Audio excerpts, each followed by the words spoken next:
Good day once again, first farmers. You've seen two videos so far. One is about the Arubian politician named Betico Cruz. The second one is about Dr. Claude Watty. And the third one for today is about the person who opposed Dr. Claude Watty a very long time, which was Vance James Jr. That's his name. Vance James Jr. was born in 1949 on St. Martin.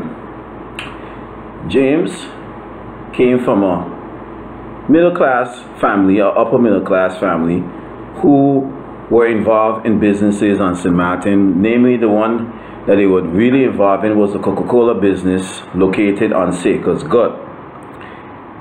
Mr. James loved St. Martin as well, like Claude Watty and other persons involved in politics. They had some affection for the island. He studied public administration. And what is public administration? It's basically you're learning how to run government, you're learning how government departments operate. So that's the relation of public administration, okay, how it's managed. Mr. James was the leader, was one of the founding leaders of the political party named the St. Martin Patriotic Movement. And patriotic means, the word patriotic means when someone loves their country, okay? And better known as the SPM at that time. Now, James' party did something remarkable in the year 1979.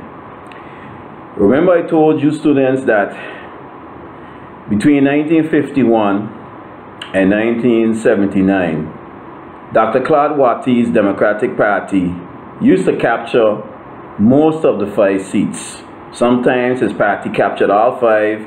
Sometimes he captured 4 out of the 5 seats. So he had complete dominance, Mr. Watty. But in 1979, Vance James Jr. and Mr. Vincent Dunker, and Mr. Dunker is the one that used to own a business on Back Street called the Beach Islander. Now the building still belongs to Mr. Duncher. So these two individuals, James and Duncher, entered the St. Martin Island Council in 1979. And things began differently in the council. Before that year, Island Council meetings were not held long. They only lasted maybe 5 to 10 minutes. But Mr. James and his counterpart, another word for counterpart is colleague in case you need to know. The two of them, especially Mr. James, questioned Dr. Watty and the other members of the ruling party for hours. And then Mr. James kept on trying to win elections. And then one year, in 1991, for the first time, an opposition party received more votes than the Democratic Party. That took place in 1991. But no party won the majority that was needed to govern alone. In 1991, the St. Martin Island Council had 9 seats. 4 seats went to the St. Martin Patriotic Alliance. Remember I said that Mr. James headed the party named the St. Martin Patriotic Movement, the initials SPM. Well, by 1991, the name of that party was changed from the SPM to the St. Martin Patriotic Movement, better known as the SPA. That's in 1991.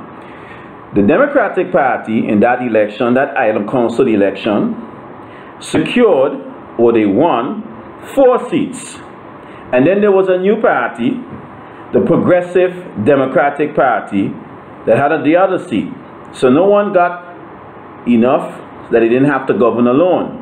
So what took place is St. Martin witnessed the creation of the first coalition government.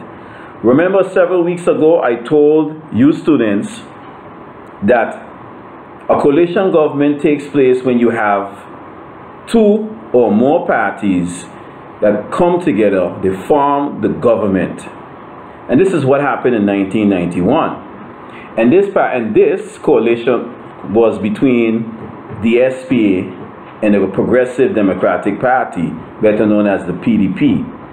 And the leader at that time of the PDP was Millicent Acuna Lopez, the Weaver. She formed the coalition with the SPA, and it only lasted between 6 to 7 weeks. It's debatable, but nevertheless, it was a short coalition government. And then the SPA went to the opposition, and the Democratic Party and the PDP formed the second coalition government. Mr. James' party kept on contesting elections and kept on trying again. He never gave up. And then in 1995, St. Martin experienced the worst hurricane up to that time. We all know the worst hurricane that hit St. Martin was in 2017, Hurricane Irma. But before Hurricane Irma, St. Martin was devastated by Hurricane Lewis. That was the worst before Irma. And so the Democratic Party and the SPA, after being rivals for a long time, decided to form the coalition to make sure that St. Martin recovered from the impact of Hurricane Lewis. That's in 1995. Then, in 1997, and by 1997, there was another coalition government in place, but we'll get into that in second form, where you're going to learn more about coalition governments. In 1997, Vance James Jr. decided to leave politics, retire, and he went and he was in charge of an organization called the St. Martin Development Foundation in 1997. But in 1999, he came back and he entered politics with a new party. After that, in the 2000s, early 2000s, Mr. James retired from politics completely, and he had several jobs, did several things, and he was involved in a lot of activities. The last position Mr. James held was working at the St. Martin Academy, where he had a key role steering or leading. Another word for steering is leading the institution. An institution, for example, is a school. That's an example of an institution, in case you don't know the meaning of that word. Mr. James was also in charge of a show on PJD2 every morning around 6 a.m. named Moment of the Master.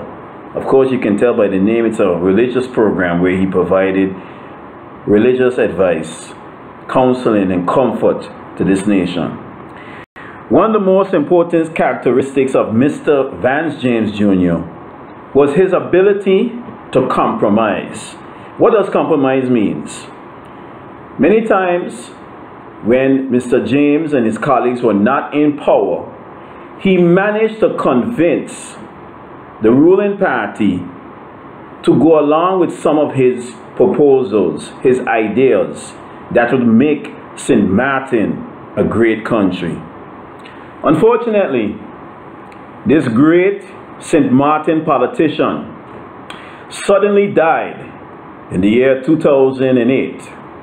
But he is a man who has left a huge and important legacy and mark on this nation, better known as Swaliga.